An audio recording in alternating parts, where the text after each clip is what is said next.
Hi friends అందరికీ, ఇది మా పొలం పక్క ఉన్న క్యాబేజీ తోట అండి. చూడండి, మొత్తం దీనికి కూడా వైరస్ అయితే వచ్చినట్లుంది.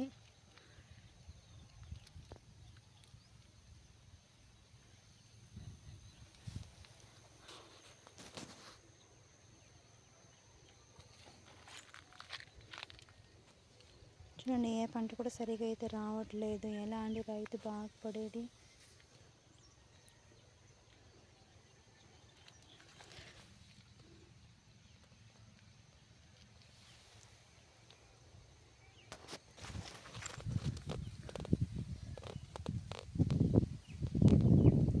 వీళ్ళైతే మందులు అయితే ఎక్కువగానే కొడుతూ ఉంటారు. చూడండి, చెత్త కూడా కొంచెం కూడా పెట్టలేదు.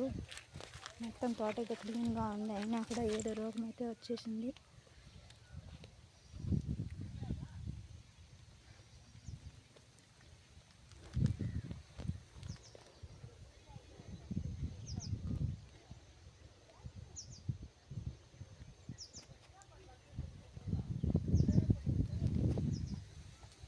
ఇలాంటి మరిన్ని వీడియో కోసం నా ఛానల్ లైక్ చేసి, కామెంట్ చేసి, అలాగే సబ్స్క్రైబ్ చేసుకోండి ఫ్రెండ్స్.